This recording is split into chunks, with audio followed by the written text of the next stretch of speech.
back to another video. In our today's video, we are going to do the skeletal system very quickly. Let's get started. So what is the skeletal system? So the skeletal system consists of a framework of bones and a few cartilages. Basically, the skeletal system क्या consist करता है?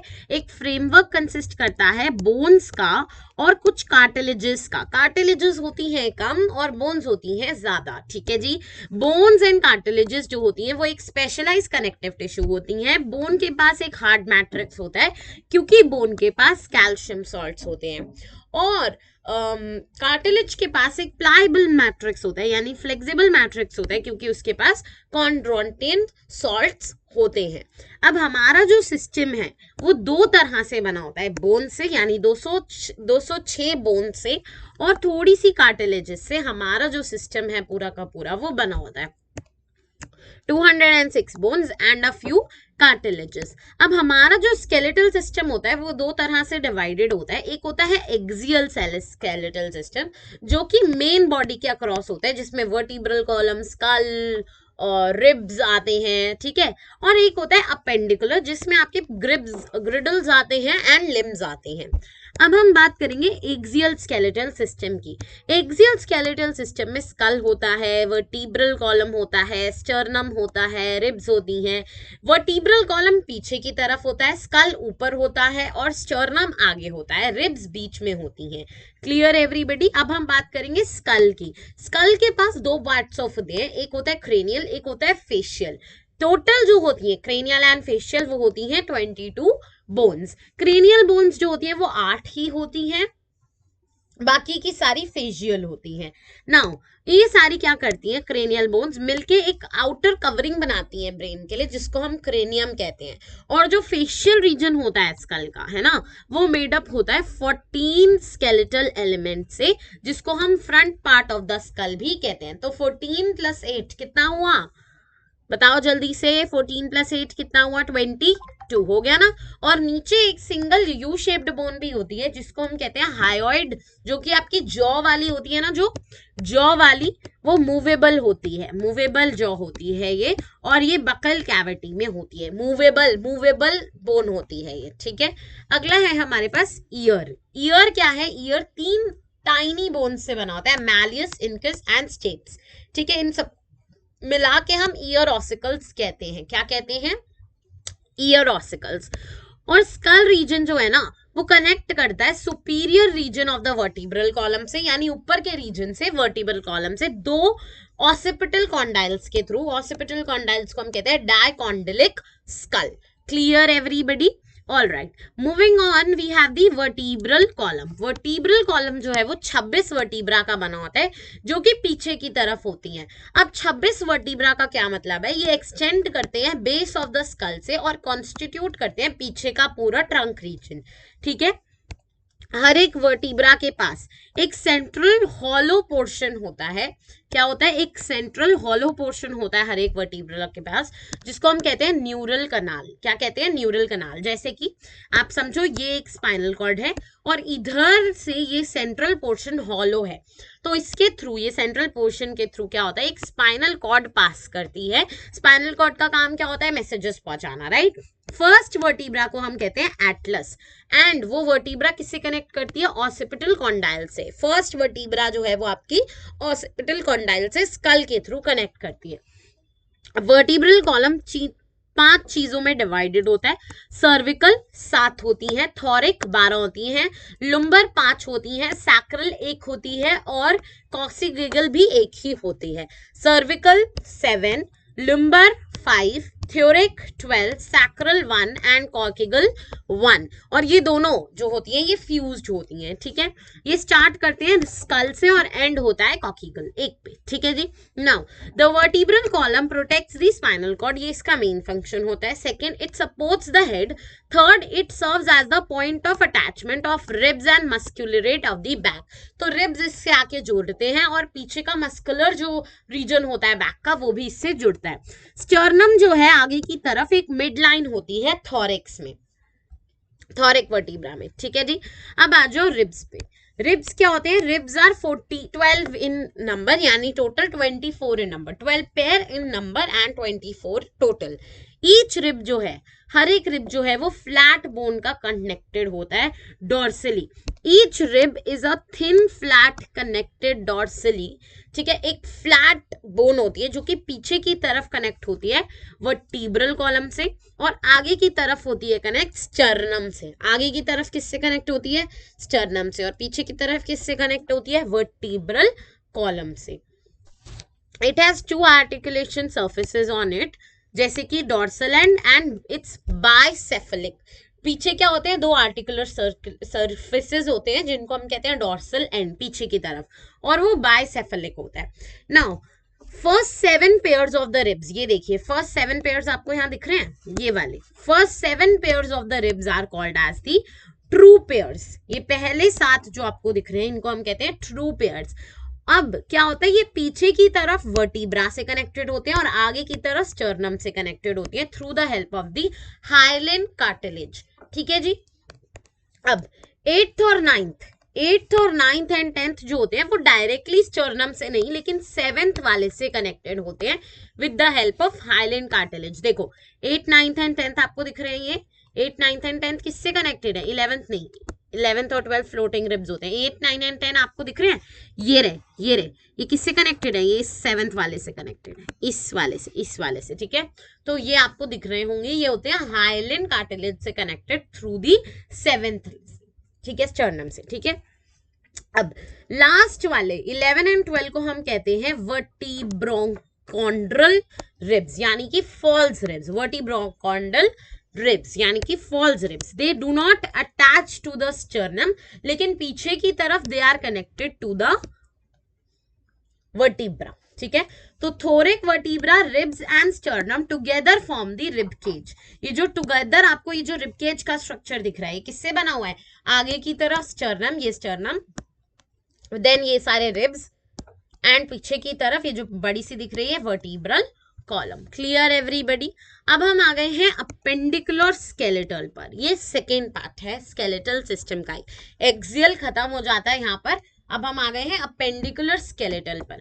Appendicular skeletal किसको consist करता है? Bones of the limbs along with their girdles को, यानी girdles और bones को मिलाकर जो स्केलेटल बनता है वो होता है आपका appendicular skeletal. Each skeletal is made out of 30 bones, यानी ईच लिम्ब जो है वो आपके 30 बोन्स से बना हुआ है। 4 लिम्स जो है हमारी, यानी हैंड्स एंड आर्म्स, वो बनी होती हैं humerus, radius, ulna, carpals, metacarpals and phalanges पर। रिस्ट बोन्स जो होती हैं वो 8 होती हैं, रिस्ट बोन्स होती हैं 8, पाम बोन्स होती हैं 5, डिजिट्स होती हैं 14 which are called as fingers. बस इतना ही लर्न करना है। Humerus, radius, ulna, carpals, metacarpals and phalanges. Phalanges होते हैं आपके डिजिट्स, ठीक है। अभी मैं आपको दिखाती हूँ, ये देखो, phalanges are your digits, metacarpals are your metacarpals and carpals are your these, ठीक है। ये क्लियर हो गया। रेडियस ऊपर वाली है, उल्ना ये वाली है, ठीक है। सो ये हो गई आपकी humerus, radius, ulna, carpals, metacarpals and phalanges, ठीक है जी। Clear everybody? 101%। Next we have is hand limbs. Femur सबसे लॉन्गेस्ट बोन होती है, बचपन से ये पढ़ाया जाता है, very important. Femur is the thigh bone which is the longest bone of the body. Next we have tibia, fibula, tarsals, metatarsals and phalanges. अब इसमें मेटाकार्पल्स था, उसमें मेटाटार्सल्स है, इस चीज का ध्यान रखना, ठीक है। देखो tarsals, metatarsals, phalanges, clear. Tibia, fibula, femur, clear. इतना ही पढ़ना है, बाकी नहीं पढ़नी, ठीक है जी। यहाँ पर रेडियस उल्ना पढ़ना है और ह्यूमरस भी पढ़ना है, ह्यूमरस ऊपर वाला, ठीक है जी। Clear. Now metatarsals are 5 in number, fingers are 14 in digit and ankle bones are 7 in number. अब नीचे की तरफ यहाँ पर पटेला, पटेला होती है। पटेला क्या है? नी कैप होती है। अब हम आ गए पेक्टोरल गर्डल पर। किस पे आ गए? पेक्टोरल गर्डल पर। आ जाओ, जल्दी से आ जाओ पेक्टोरल गर्डल पर। अभी जॉइंट्स भी हैं।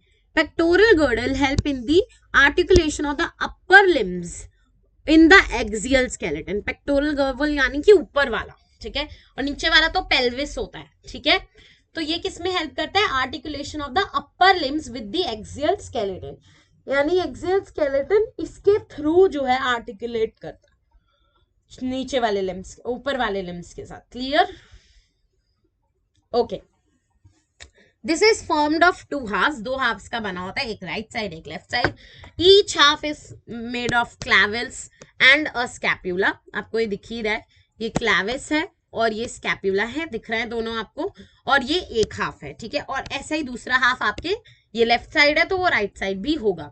Scapula is a large triangular flat bone situated in the dorsal part of the thorax and the seventh and the second rib, and the dorsal flat triangular part of the scapula has a slightly elevated ridge which is known as the expanded process, ठीक है जी। Now the clavicle articulates with this, ठीक है, clavicle जो है ये जो है ये वाला, ये आर्टिकुलेट करता है cervical के साथ, scapula के साथ, ठीक है जी। Now below the acromyon is a depression called as glenoid cavity which articulates with the head of the humerus to form the shoulder joint.